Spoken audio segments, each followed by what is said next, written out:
Hello, Tarot Tube. So this is not going to be a conventional walkthrough.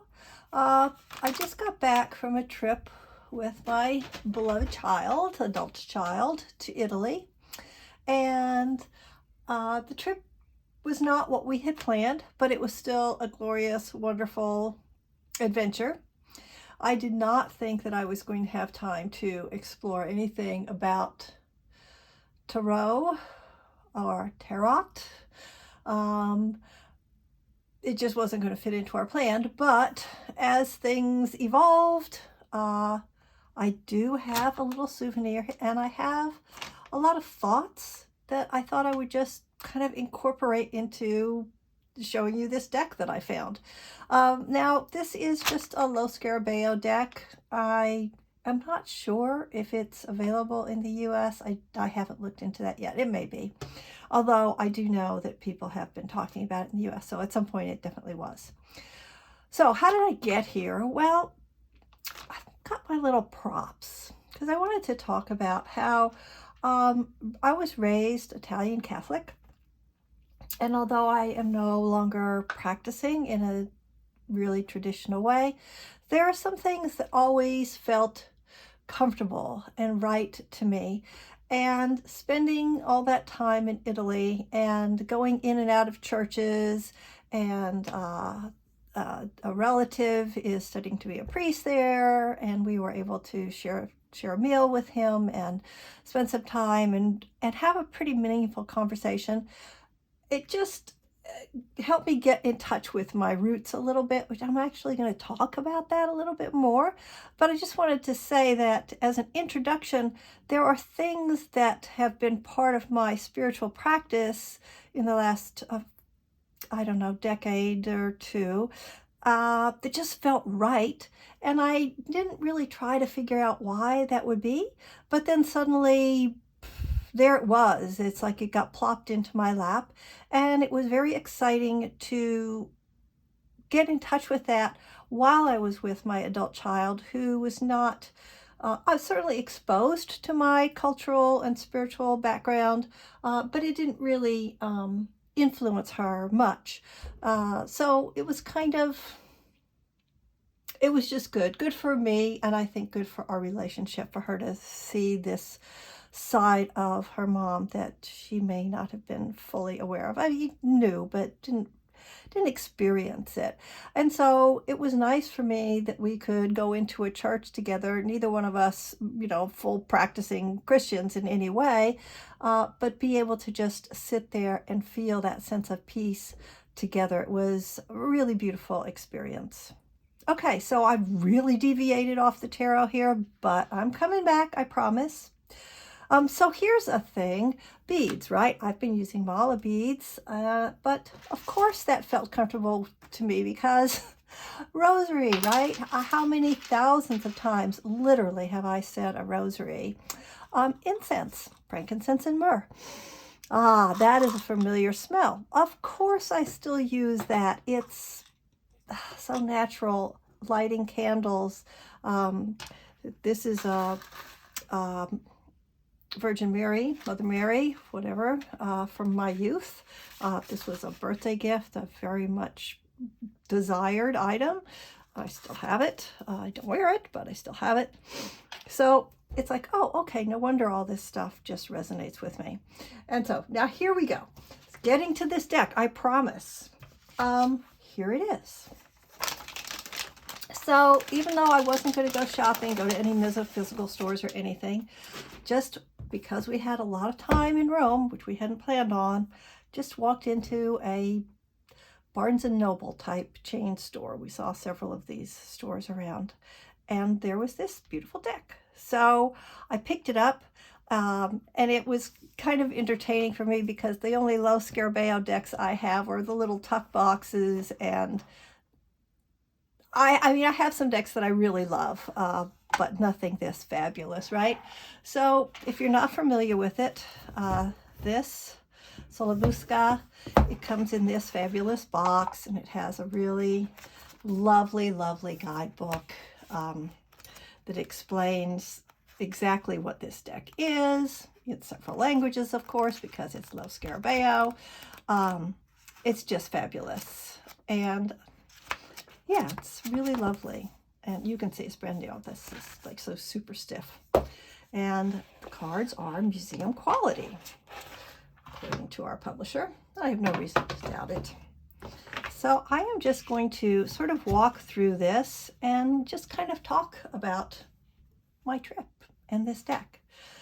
So first of all, I love this back. At first I was like, I don't know what this is supposed to be. And then I realized it's marble, right? I think this is supposed to be marble. There's marble everywhere. It's Italy, of course.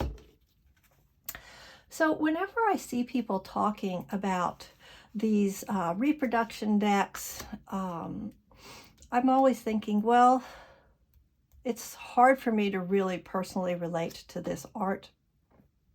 I can appreciate its beauty. I can appreciate it in its historical context. But I don't always just love the images, you know, in terms of reading, in terms of in terms of just reading for meaning, reading for myself or for others. It just doesn't always work for me, but I still can really enjoy this deck, or any historic deck, or deck that has historic images or art decks. I can enjoy them almost, but it's almost on this very intellectual level. It's like I can feel the connection. I really do feel that connection between me and this kind of imagery, but I wouldn't look to it for actual meaning for my life today. So I'm thrilled to have this deck. Had I gone to Italy thinking I would be doing shopping for tarot cards, I don't think this would have been on my wish list. It's like this is just the thing that fell into my lap. And there are people that really love these kinds of decks and have spent a great deal of time studying them and use them for their practice.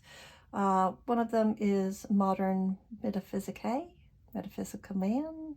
I'm not sure. I'll put his link down there somewhere, because if you're interested in listening to someone do walkthroughs about these kind of decks, he's probably done a walkthrough of this deck. That's the place to go. But I thought it would be kind of entertaining to have this on my channel, because you're just not going to see a lot of this here. And when I flipped through the book while I was still in Italy, I just said to myself, well, if I'm going to learn how to read with these, this is going to take me hours and hours. And I'm not sure that I will do that, to tell you the truth. I have a feeling that this is going to be the first deck that I own that is just a collection deck. It's just going to sit on my shelf someplace, and I'm going to pull it out when I want to think about my trip to Rome, or I want to do some kind of, I don't know, ancestry type stuff. But some of these images are quite intriguing, and I wouldn't mind spending more time with them, like this one. I mean, what the heck? What the hoo-ha? Yeah. And some of them are actually kind of, into my modern eyes, sort of funny looking, like this face. I mean, it's very expressive, right? But I can't get around the fact that this is a bunch of white men. It's like, okay, mostly. Here we have somebody that's not. But overall, this is what you're going to see when you use a historical deck. Is historical the right word? Maybe. But this is what you're going to be working with, right? Although, you know, some of these images are sort of refreshing and even a little bit modern, right? So somebody could look at this and say, well, that's body positive. True, she's got hair where we get hair, and, you know, the breasts are not high and perky. I like it. It works for me. And there's some very intriguing images here. This sort of part man, part bird thing. Not that there's going to be much information in the actual guidebook about the minor, or what we call the more minor arcana, but I'm going to assume that because this is a reproduction of a museum deck, that there is information online about this. And so if you're intrigued, I believe you're going to be able to find something. But then sometimes I'm kind of confused. I don't like this. I just, I don't know, maybe with some path working, I can, get there. So maybe that's a thought. Maybe I could just pick a couple cards at random and do a little path working and do some online research and find out what all this is. What are these? I mean, are these known people? Were these patrons of the artist who got themselves into the deck? That would be a very Italian Renaissance art thing to do, to find yourself, not that one, but, to get your face put into a piece of art that you had commissioned or were supporting. That's the way the patronage worked. Yeah, but then, there are some fantastic colors. Like, look at these reds and these purples here. I have to feel like they had meaning. So, yeah. And it's beautiful. It's just beautiful. There's no question about that. The only question for me is, could I get a reading out of this today in 2022 that would mean something to me? So, for example, I've made peace with going into churches and sitting there and using the church in many ways for what it was intended, to just sort of have this moment of connection with something greater than myself. And I just ignored the crucifix. It didn't further my moment there. So, yeah, that's the question for me. Where would these images fit into my life? I don't really know. So that's something else that came out of my trip to Italy, because up to this point not up to this point, I had assembled this little collection of decks that I was planning on using this summer, that was going to help me sort of jump into Druid stuff and Celtic stuff, because that's in my ancestry and that's what I was somehow feeling more connected to, which doesn't really make any sense given my youth and how I was brought up. So now I'm going to share this funny little thing. Look at all the stuff you're getting instead of an actual tarot walkthrough. So before I went to Italy, I pulled up my DNA results again, which is very entertaining. If you've ever had your DNA results done, you'll see that they keep changing. The percentages, they just keep changing, because the more people who get their DNA done, the bigger the pool gets and the more information they have. So I was really focusing on the fact that I'm almost half here in this region, this England, Northwest Europe, Scotland. So that would say, if you really just want to dig into your ancestral genetic past, let's look at that first.